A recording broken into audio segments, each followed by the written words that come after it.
Welcome. It is Verdict with Senator Ted Cruz, Ben Ferguson with you. And Senator, we've got a lot to talk about on today's show, including chaos and anarchy at airports all over the country. Democrats continuing to hold the American people hostage, even after we've paid our taxes and all of these services should be provided. Well, we're 3 weeks into a shutdown of the Department of Homeland Security. Thousands and thousands of employees continue not to be paid, including especially TSA agents. TSA agents have now missed 2 paychecks.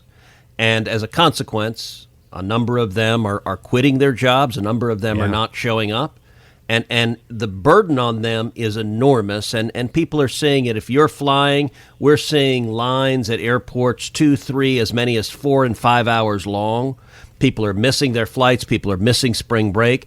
And what is infuriating, this is all man-made. This is all the Democrats.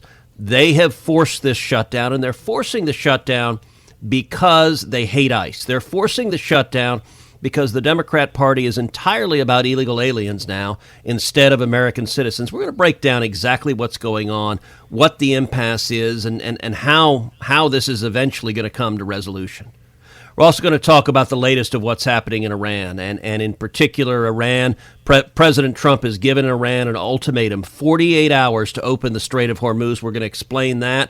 We're also going to lay out how Iran has been firing missiles at Diego Garcia, a U.S.-British military base, and how that escalation may be bringing the Brits into being more active participants in this military conflict. Yeah, it's certainly going to be very interesting to see how that breaks down, and we're going to talk a lot about it in a moment. Want to also talk to you real quick about the people in Israel. They are under siege, and they are in desperate need of all of our help. And there's a way that you can get involved and have a real impact right now today, and that is with working with the International Fellowship of Christians and Jews. A sacred season is approaching, Passover, when we remember God's deliverance, the night he brought his people out of bondage and into freedom. This year, many of God's people will observe in darkness under the shadow of war. Across Israel, red alert sirens pierce the air. Families run to shelters with seconds to spare. Elderly men and women fear they'll be left behind. And parents are comforting their frightened children as explosions shake the night. Sleeplessness and uncertainty have become daily life in Israel, and Passover reminds us that God hears the cries of his people and answers with love and compassion. And that's why the International Fellowship of Christians and Jews is on the ground in Israel right now. They're providing food and emergency supplies, equipping bomb shelters, and caring for elderly Holocaust survivors. Just as his people once cried out for deliverance, vulnerable Israelis need your help today. With your generous Passover gift, it shows you stand with God's people. And if you are ready to stand with the people of Israel, then stand with the IFCJ and help. You can call them 888-488-IFCJ. That's 888-488-IFCJ to rush your gift right now. Or you can give online at ifcj.org. That's ifcj.org. All right, Senator, so let's break down kind of where we are with this chaos at airports. I think the media has been very disingenuous about this. Republicans, you voted now how many times to fully fund DHS? 7 different times. And so, look, the way federal funding works is that every cabinet agency either has to have an appropriation, which is Congress voting to give it the money to spend its budget, or there has to be what's called a continuing resolution, which is just kind of maintaining the status quo. Yeah. Without one or the other, you have a shutdown. Now, we previously managed to pass appropriations for every cabinet agency in the federal government except DHS, and the Democrats held DHS out. And it's because, look, they are the open border party, and so we funded the rest of the government. So the good news in this shutdown is our military, they're getting their paycheck. Our FBI agents, they're getting their paycheck. Everyone in the other parts of the federal government are getting paid. But at the Department of Homeland Security, there are hundreds of thousands of employees, many of whom are going into work but are not getting their paycheck. So, for example, the Coast Guard, they're still required to keep us safe, or FEMA. Disaster relief, the guys at FEMA are not getting paid. And the one that is most citizen-facing is TSA, because anytime you go to an airport, you see TSA. Now, if you remember back in right before November, the Schumer shutdown, which was the 43-day shutdown, the longest shutdown ever, that had a massive impact on airports. And in fact, that was one of the things that caused the Democrats to cave at the end and finally allow the government to be funded. There you had TSA agents not getting paid, and you had air traffic controllers not getting paid. Yep. One bit of good news here, the air traffic controllers are getting paid this time, so we're not facing massive shortage of air traffic controllers, but the TSA, they're housed within DHS, and they've now missed 2 paychecks in a row. And look, most TSA agents are not rolling in the cash. I mean, they are living... In fact, one of them said to me, I made a point when I was at the airport. You and I fly out all the time at Hobby. And I was flying out, and I looked at every one of them. I was like, hey, thanks for showing up for work today. Like, I really appreciate it. Like, you're keeping America going. And one of the guys recognized me from TV, and he was like, hey, man, he's like, can you please let whoever know that they're screwing my whole family? He goes, like, I'll tell you, I make 50, I think he said 55 or 57,000 a year. He's like, I can't miss a paycheck, man. Yep. And I was like, thank you for telling me that. I will absolutely relay your message anywhere and everywhere I can. To the point you're making, when you're making 55, 57, 58,000 a year, he's got a family. He literally cannot miss a paycheck and it not have a major consequence on his life. Yeah, and for many of these agents, it means they can't pay their rent. They can't pay their mortgage. They're having trouble putting food on the table. The numbers of TSA agents going to food banks to get food just so they can have dinner for their kids. We've had more than 300 TSA agents just resign, say, look, I can't do a job where I don't get paid. I need to go find something else where I can bring home a paycheck and feed my family. Those numbers are only going to get worse.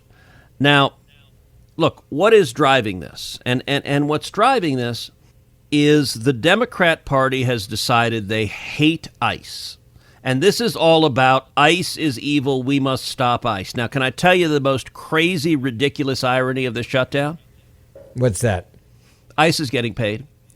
Yeah. Through the whole thing. It's not affecting us. They have failed to shut down ICE because last year when we passed the reconciliation bill, we could see that the Democrats were getting more and more unreasonable on border security. So we funded ICE. We funded ICE for several years going forward. So the ICE agents are getting paid.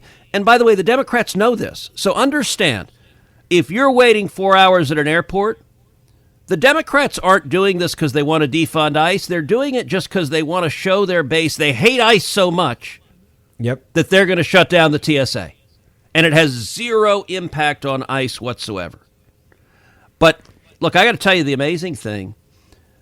The Democrats don't seem to be concerned at all. And there's a big reason for that, which is the media is broken in this country. They don't report facts. And so the media is not explaining to people. In fact, the Democrats are out there claiming they want to fund the TSA. I mean, they're just gaslighting like crazy. And when the corporate media goes along with it, it means that Democrat senators face no consequences for behaving recklessly. Yeah, no, you're right. And one of the things I thought was interesting was Sean Duffy was on TV talking about this on Sunday morning, and he was saying like this is getting to the point now where you have to worry. It's a dangerous factor here. You have a lot of irritated people. You have a lot of people gathering. You have a lot of people gathering outside. I worry about the soft target aspect of this. We know about soft targets. Yeah. I worry about that many people gathering outside of an airport. You got to worry about tensions rising. And then you also have to worry about the other issue. And that is, what is this doing to the economy? It's going to start hurting the economy. You and I, before the show today, we both are speaking at an event this week. We had the conversation about, is it better to drive? Because it's just so insane what everybody's having to deal with right now. How many people are going to cancel trips, not spend money, not go to events, tourism, spring break, the list goes on and on. Well, that's right. And again, the Democrats are doing this because they know their base is acutely attuned to anything that is attacking ICE, anything that is attacking Trump, anything that is fighting for open borders. And they feel confident that the press will be their Praetorian Guard, will protect them from the voters know what they've done. So, for example, I went on Greta Van Suster's show on Newsmax this week. Now, Newsmax is not some left-wing outlet, but Greta did her entire opening monologue saying Congress has failed and the TSA is defunded because Congress has failed. Congress is not doing its job. And she says it like 8 times that it's Congress as a whole that has failed. Never once does she say that it's the Democrats who are voting no on funding and the Republicans who are trying desperately to get it funded. I push back pretty hard. Give a listen to the back and forth between Greta and me. Outreach. Texas Republican Senator Ted Cruz joins me. Nice to see you, sir. What were you do about TSA? What were you do about TSA not getting paid? Look, we need to fund them, and we need to fund them now. I just heard a minute ago what you said. I would respectfully suggest that your remarks should be edited slightly. I agree with every sentiment you said except one. You said Congress isn't paying them, Congress isn't paying them, Congress isn't paying them. To be accurate, what you should say is Democrats aren't paying them, because Republicans have now voted 6 consecutive times. I voted 2 hours ago to fund the entire Department of Homeland Security. I voted over and over and over again. Why are they not funded? There is only one reason. Because the Democrats on a party line vote are refusing to fund the Department of Homeland Security. It takes 60 votes to pass the funding legislation. We only have 53 Republicans. So saying Congress is not doing its job is inaccurate. The Republicans, we are here, we are voting, and the reason this shutdown is happening is because Chuck Schumer and the Democrats care more about the radical open border extremists than they do about doing their job, and it's resulting in a lot of people hurting right now. All right, I considered saying that, but I'll tell you why I didn't. Because part of the job, being a Republican or a Democrat in a Congress, is you've got to figure out a way to resolve things with your opposition. It can't just be that they're obnoxious or they're obstinate. There's got to be some way to get them to do that. That's just part of the job. And it's, of course you're going to run into these walls a lot. There's got to be something to be done. You can't just let these people starve. Greta, you're assuming that the two parties are reasonable. The Democrats want a shutdown, and I'll tell you candidly, I think they're happy to shut down the Department of Homeland Security for the rest of the year. We had just a week ago, Brian Schatz, who's considered the Democrat leader in waiting. He told a reporter, he said, "We are serene." That's the word he used, serene, about the DHS shutdown. And mind you, we have had 4 terror attacks from radical Islamic terrorists in the last 2 weeks. We have a heightened risk of terror attacks right now, and the Democrats keep voting to defund the agency that is designed to prevent terror attacks. It is reckless and irresponsible. From the Republican side, do you know that for 2.5 weeks, the Democrats refused even to sit down and talk with the White House? They just voted no, no, no, and their position is, we won't talk to you. We're not interested in a compromise. Our answer is no. Shut it down. We don't care. It is not. This is the equivalent of political terrorism. And by the way, Greta, if you look to the last shutdown was right before the election last year. It was the Schumer shutdown. It was 43 days. It was the longest shutdown in American history. Do you know what one Democrat aide told a reporter during that shutdown? That Democrat aide said, "We will keep the government shut down until airplanes begin falling from the skies." Look, that is wildly irresponsible and reckless. And you know why they get away with it? They get away with it because they're confident that the press will do, Greta, with respect, what you just did. Well, it's Congress who's doing it. No, it is not. No, Republicans are voting to fund it, and Democrats are voting not to. And the reason Democrats keep doing this is because they don't get held to account. If I vote against funding, hold me to account. But when they're the ones shutting it down, we need to be very clear telling the American people that it's Chuck Schumer and the Democrats. The White House has given them a ton. Have you seen what the White House has given them? Yeah, yes. No, but is there anything more? Because this is the top. I'll tell you what's going to happen. But by the way, let's just stop there and go back. She's like, can you give them anything? Like you're the one holding this up. That is the part that frustrates me the most, Senator, is that she's like, well, is there anything you can do? Go over the list of what has already been given as you're being held. I say as the American people, as the travelers are being held hostage.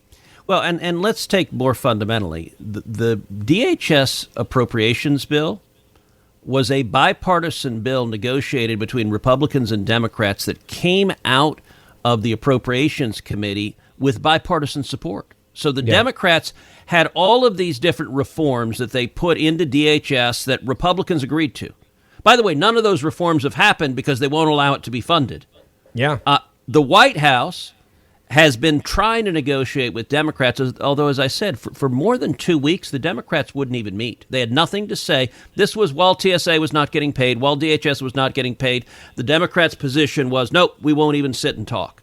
And it's why I said, well... And that's how you know it's premeditated, the point that you made earlier. Like, this is clearly they decided this is the issue we're going to go on, and we are premeditating this, and we want it to hurt. It's actually even different from premeditated. I think to some extent they're in a box. Okay. Their base hates ICE. If you're a Democrat senator, look, here, I'm going to tell you what John Fetterman tweeted this weekend. Elon Musk stepped in and said, I would like to offer to pay the salaries of TSA personnel during this funding impasse that is so negatively affecting the lives of so many Americans. It was incredibly generous. Elon is a patriot. Here's what John Fetterman said. This is incredibly generous. TSA agents across the country are relying on food pantries and community donations just to get by. I remain the lone Democrat to vote with my Republican colleagues to fully fund DHS and get people paid. It should never come to this point. Amen. So Fetterman's speaking the truth. Yeah. Here's the problem. Most of the rest of the Democrat senators, they're in a situation where they feel if they vote to fund ICE, their angry open border activists will never forgive them. And I think a lot of them are engaged in political cowardice. They're unwilling to vote to fund ICE. Mind you, that literally means that they don't want murderers arrested. They don't want child rapists arrested. They don't want gangbangers arrested. ICE is drug dealers. The list goes on and on. Narco terrorists. I mean, ICE is who is arresting criminals in the interior of the United States. Yeah. The Democrat political reality is their angry base hates them so much. Look, these are the same people that are abolish the police. These are the same people that are abolish ICE. And so I'll tell you, this week, Republican senators, when we're in session, we have lunch together every Tuesday, Wednesday, and Thursday. And then actually we were here throughout the weekend. We were in D.C., so we had lunch Friday, Saturday, and Sunday as well. And what I'm arguing to my colleagues, I said, listen, I think the Democrats are so wildly unreasonable that they may be content to leave DHS defunded for the entire year. Really? They don't care about the consequences of what they're doing. They don't care about the fact that every TSA agent would have to quit and you would literally shut down every airport in the country. Like they believe we can blame it on Trump and the Republicans, and that there's not a common ground of reasonableness. Well, let me ask you. Sean Duffy said on I think it was Face the Nation Sunday morning that he said if you think it's bad now, wait till this coming week when you miss another paycheck. Be worse. It's going to be worse. And his point was you will have so many people quit that now you've got a problem that you don't have a big enough workforce even when you get back to being funded. How concerned are you about that? Is that part of the Democrats' plan? It's kind of the way that they did with defund the police. Well, if we can't directly do it, we'll just drive them so crazy they quit their jobs and they don't want to be police anymore. Yeah, look, I think plan is giving them too much credit. They don't have a plan. They're just obeying their angry activists who are just screaming. They're just engaged in a primal scream. And so what I told my colleagues is, listen, if we're working with people who are objectively unreasonable and who may well say we will never vote to fund ICE again, here's what I've suggested. All right, fine. If that's the reality, we should get the Democrats to fund all of DHS except ICE, carve ICE out. Now, you might say, okay, that's a terrible idea because then ICE doesn't get funded. Remember, we've already funded ICE for 4 years. Yeah. So agree to fund everything except ICE. And then what I urge my colleagues is if they force us to do that, we should immediately take up a reconciliation bill and fund ICE for the next 10 years. And what I advocated for, and we should increase ICE's budget by 10%. So if that's going to be their price, we Democrats will never again vote for border security. We will never again vote for ICE.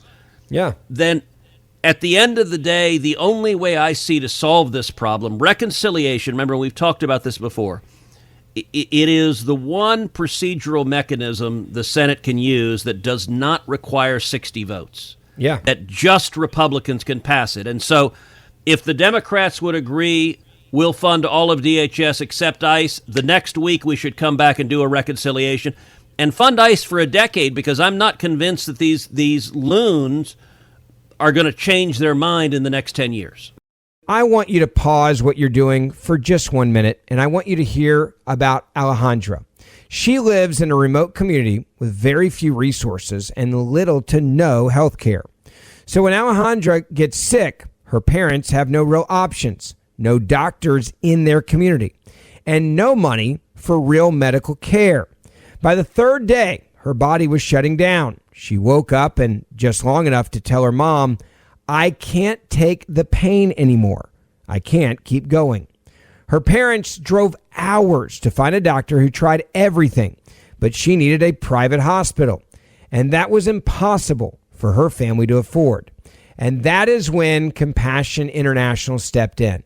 Now, through Compassion, Alejandra was treated, and against all odds, she survived. She lived because someone, just like you, took action. Right now, unfortunately, there are children just like Alejandra who won't survive unless someone like you steps in. Compassion International partners with local churches, providing children with the support that they need, critical medical care, plus food, education, and the hope of the gospel, all in Jesus' name. So help a child just like Alejandra today. You can visit compassion.com. That's compassion.com. For people that are going to be traveling this week, what is your gut? Do you think what are the chances that we could actually get something done here where then things could start to go back to normal instead of going in the direction they're going now, which is these 2, 3, and 4 hour plus waits? Look, I don't know. I think there is a real urgency in the Senate to try to get this resolved before the Easter holiday. Yeah.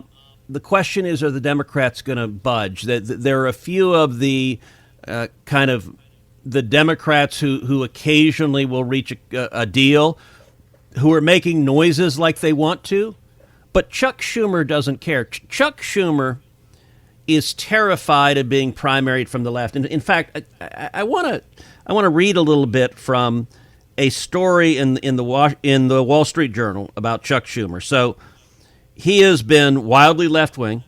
Yeah. So much so that he's now done the longest shutdown in government history, and then he's turned around and and has shut the TSA down and refused to pay them. Here's a story that just came out in the Wall Street Journal. Growing frustration with Chuck Schumer spurs talk of replacing him. And you might say, oh, thank God. Maybe some Democrats are saying, this is too obstructionist, you're too unreasonable. Nope. You know who wants to replace him?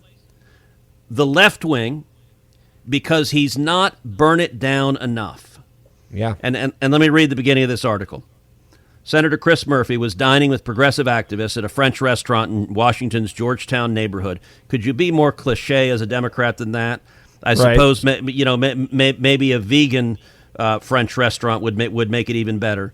When their conversation about how to advance their legislative priorities turned to a thorny question: what to do about Senate Minority Leader Chuck Schumer.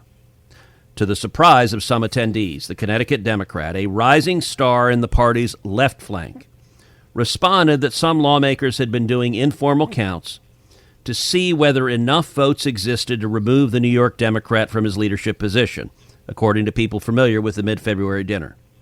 Murphy explained that Schumer had enough backing to remain as leader, but the disclosure stood out nonetheless because it revealed the frustration inside the Senate had reached a high enough level that some Democrats were actively contemplating how to oust Schumer. Wow. Murphy is among a group of senators and top advisors who have grown increasingly dissatisfied with Schumer's leadership, according to people familiar with the conversation. Who else? That group includes Senator Elizabeth Warren of Massachusetts, who has been initiated conversations with other senators to gauge frustrations with Schumer some of the people said. Senator Tina Smith of Minnesota has also been active in discussions with her frustration with Schumer. In an interview, Murphy said he is frequently asked about Senate leadership, but he doesn't have a count of who would vote to remove Schumer and doesn't recall mentioning one. In more than 4 dozen interviews with Democrat senators and others, many said the concern about Schumer's leadership was widespread. But what are they mad at? And this is where it's amazing. Murphy, Warren, and Smith are part of a batch of senators dubbed Fight Club, who are particularly incensed by Schumer's approach to the midterms. This group of progressives believes that Schumer favors centrist candidates in some key races. So their whole argument, even though Schumer is just saying, let it burn. I mean, he reminds me of Heath Ledger in The Dark Knight as Batman, just saying, let it burn. Who cares what happens? If there are terror attacks, not Chuck Schumer's problem. If every airport is shut down, not Chuck Schumer's problem. If people can't pay their rent or mortgage, not Chuck Schumer's problem. And yet, the Elizabeth Warrens of the party say not enough. You need to do more. I don't even know what more would look like. But that is the reality of where Democrats are. And as long as the media does what Greta did and what so many other CNN does and MSNBC does, as long as they keep covering it up and pretending, no, it's not the Democrats who are shutting it down, they'll keep doing the exact same thing. Yeah, they really will. I got to ask you an audible question real quick because you mentioned you're in D.C. over the weekend. Give us a 30-second update on where we are with the SAVE Act. We are continuing to debate it, but right now every Democrat votes no, and we are not doing a talking filibuster. We are not requiring the Democrats do a talking filibuster, so I think the expectation is we're going to vote on it this week, and if nothing changes, the vote is going to go down. President Trump is deeply frustrated, as you know, as I talked about, and we did an earlier podcast, which if folks want a deep dive on the Save America Act, we have an entire podcast last week devoted to explaining what was going on. I think we should use the procedural rules to force the Democrats to stand and talk and talk and talk and do a full talking filibuster, but we're not right now. So has Trump weighed in on that idea, by the way? I mean, have you gotten to talk to him about it? And what does he say? He's vocally in favor of it. But in order to do it, we have to have 50 Republicans stand together, and we don't have 50. That's the fundamental problem. How close are we? Is it 2 or 3 or more? Look, it's hard to tell. We have 53 Republicans, which means we can lose at most 3. Yeah. There are at least 4 and potentially more that are no's. And the problem is you have in particular Republicans who are retiring, so they're not going to be on the ballot. That makes it very hard for the White House to pressure them if they're not up for re-election. There's not a whole lot. There's not a whole lot of leverage there. All right, I want to move to what's happening in Iran right now and some new developments that have taken place.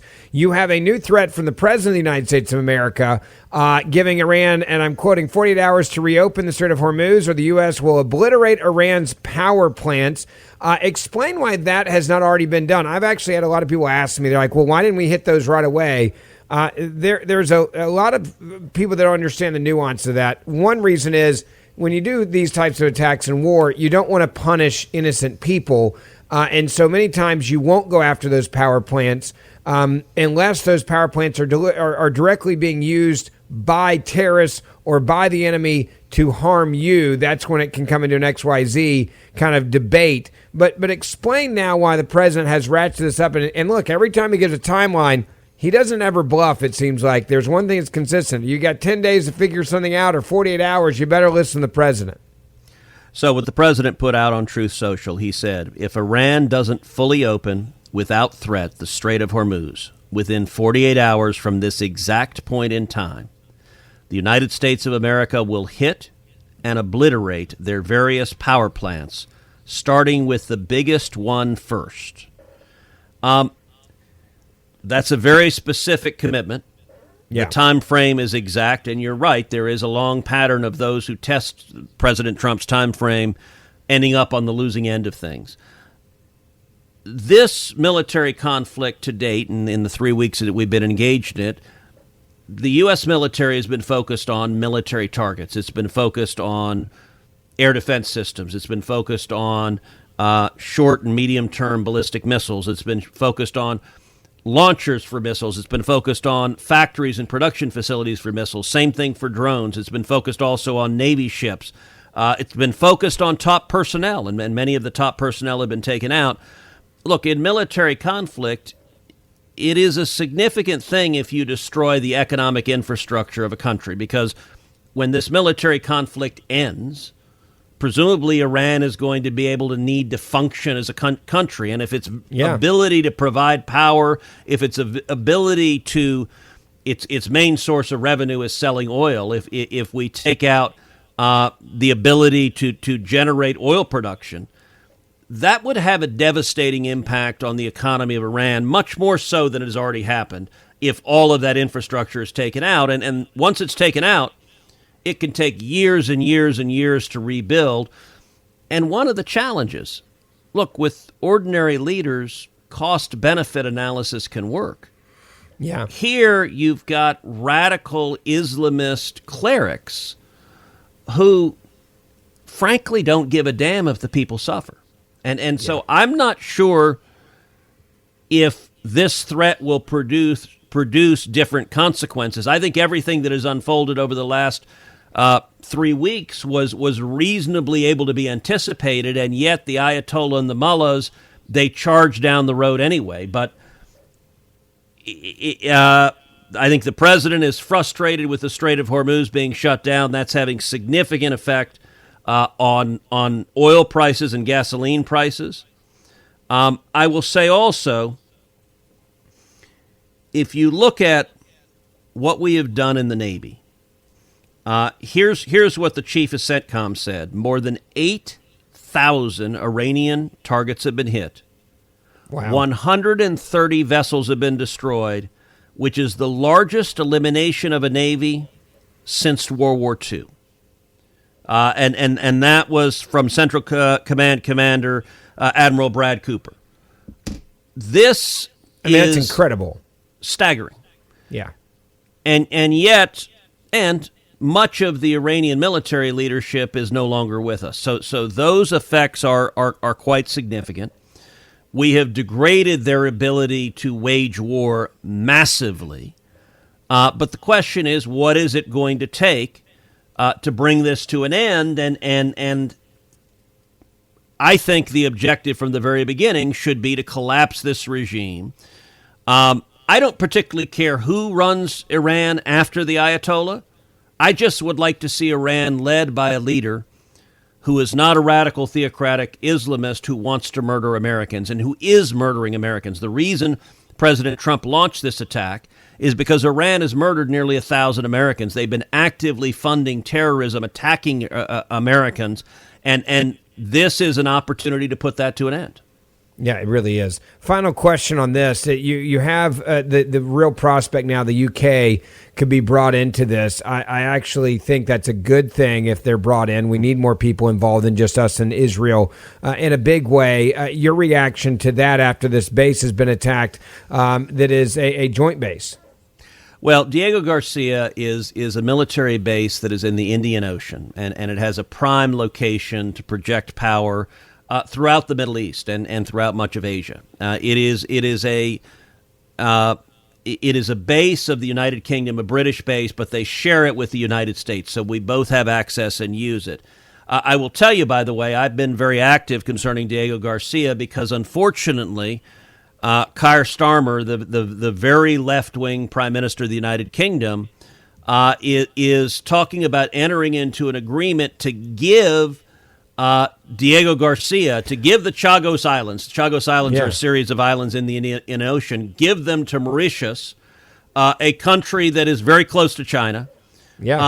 And give them the ability to significantly limit our ability to use Diego Garcia. I've laid out that is a direct violation of the treaty the United Kingdom has with the United States, where under that treaty, the UK committed that Diego Garcia would remain under British control, that it would not be given to the control of anyone else. Sure. And so what happened I've been pressing back very hard. By the way, President Trump has been pressing back very hard, saying for the UK to give this away is lunacy, is madness. What happened now is Iran has fired missiles at Diego Garcia and put that base in jeopardy. And the Brits, remember at the outset of this military conflict, Starmer said they would not participate in any way. As a consequence of Iran attacking Diego Garcia, Starmer has now said that British forces will assist in defensive efforts to fight back against missiles coming out of Iran. So they're still not assisting in the offensive activity, but at least the Brits are coming somewhat to the table. And I got to say, that's an improvement, but it's also very disappointing to see the United Kingdom not there at the outset in this military action. Well, and it may be their kumbayaism isn't working out for them, so now they're having to deal with reality. We're going to keep covering it all. And by the way, Starmer's tenure in office is every bit as imperiled as Chuck Schumer's. The British people are very, very unhappy with Starmer. He will almost certainly lose the next election in the UK. Chuck Schumer, everyone is very, very unhappy with Chuck Schumer, and I think he will almost certainly lose his next election. I don't think he can win a Democrat primary, and I think there's a real chance he's on the ballot in 2028. I think there's a real chance Chuck Schumer doesn't even run for re-election. Yeah, you may absolutely be right on that one. I think that the writing's starting to appear on the wall there for sure. Don't forget, we do this show Monday, Wednesday, Friday, so hit that subscribe or auto-download button wherever you get your podcasts. You can also watch it on YouTube. If you like to watch the show, do it there. You can see it on Facebook as well, and the Senator and I will see you back here Wednesday morning.